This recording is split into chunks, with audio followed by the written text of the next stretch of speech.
merujuk kepada apa yang dinukil oleh Imam Al-Qurtubi rahimahullah dalam tafsir beliau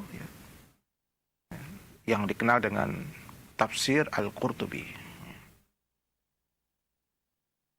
Al-Jami' li Ahkamil Quran. Beliau mengatakan qila, ya. Jadi menukil dari orang-orang yang beliau dengar, ya, informasi dan ilmunya. Dikatakan kullu baldatin, setiap negeri, yakunu minha arba'atun fa ahluha ma'sumun minal bala. Kullu balda, ya. Setiap negeri, ya, kalau penduduknya memiliki 4 hal ini, yakunu fiha arba'ah fa ahluha ma'sumun minal bala, maka mereka akan terhindar dari bala. Negeri itu dan penduduknya, kalau 4 hal ini ada pada mereka, ma'sumun, akan terhindar minal bala, dari bala. Bala itu akan jauh. Kalau dalam negeri itu ada 4 hal ini. Tapi sebaliknya, kalau 4 hal ini tidak ada, maka fantadiril bala, tunggulah bala itu akan datang dan bertubi-tubi datangnya. Jika 4 hal ini tidak ada. Tapi kalau 4 hal ini ada, 4 hal ini akan menjadi perisai, akan jadi penghalang datangnya bala ke negeri itu. Jadi seakan-akan ketika bala akan ditimpakan, itu akan terpental, karena sudah ada 4 perisai yang melindungi negeri tersebut. Maksumun, terhindar minal bala, dari bala. Apa itu? Yang pertama, kata beliau, imamun adilun la yadhlim. Adanya pemimpin yang adil yang tidak berlaku zalim. Nah ini. Ya. Imamun adilun la yadhlim. Imam, pemimpin adil yang adil, la yadhlim, tidak berlaku zalim. Tidak berlaku zalim kepada siapa? Tidak berlaku zalim tentu kepada yang dipimpinnya. Karena ada pemimpin, mesti ada yang dipimpin. Dia tidak berlaku zalim ketika dia menjadi pemimpin terhadap yang dipimpinnya. Negeri manapun, kalau pemimpinnya adil, maka Allah Subhanahu wa ta'ala akan menurunkan kepada negeri itu keberkahannya.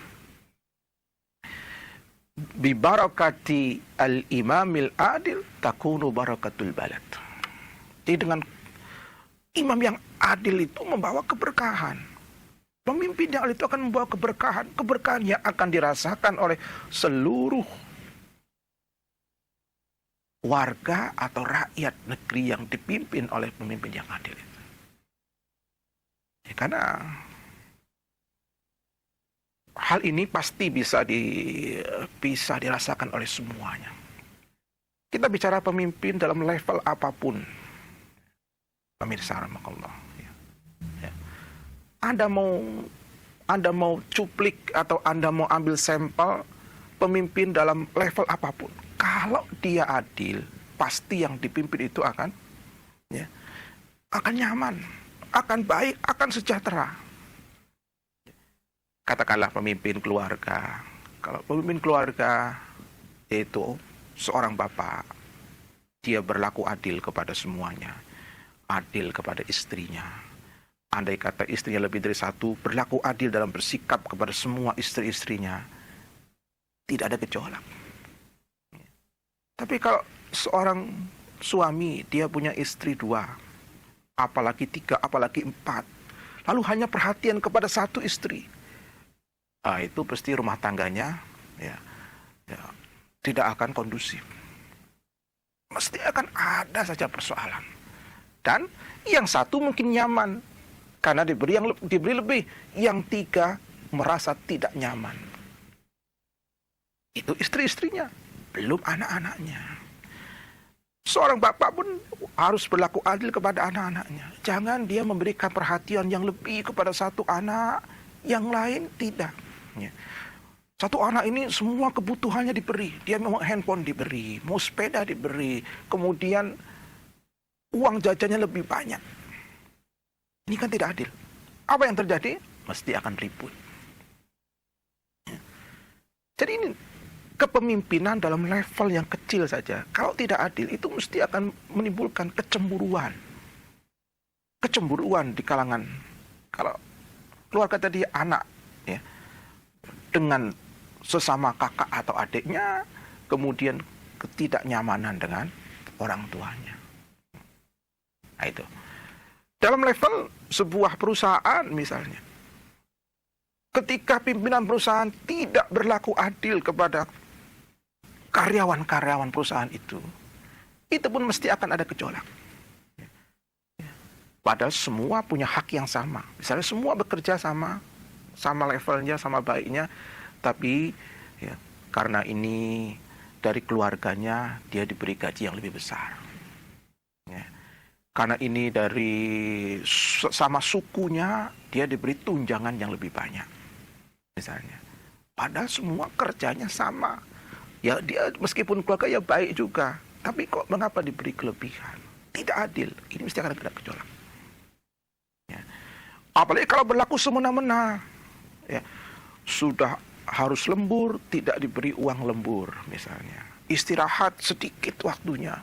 Artinya zalim lah pemimpin ini. Mesti ini tidak disukai oleh yang dipimpin karyawannya. Kalaupun karyawan itu tetap bekerja, dia terpaksa saja. Ya.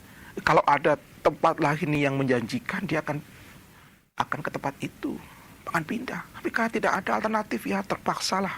Meskipun direktur kami zalim, tapi gimana lagi?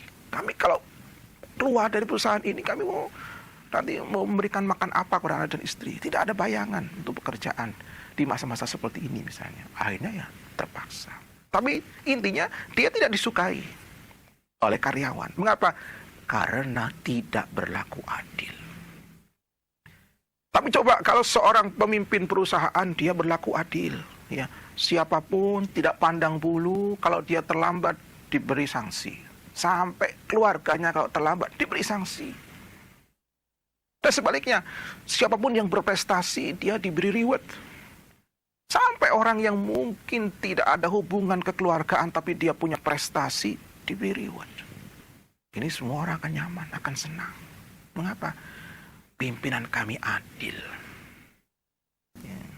Jadi, pemirsa barakallahu fikum, ya, itu gambaran kecil dari potret keadilan. Ya. Bahwa pemimpin yang adil itu akan menghadirkan kenyamanan.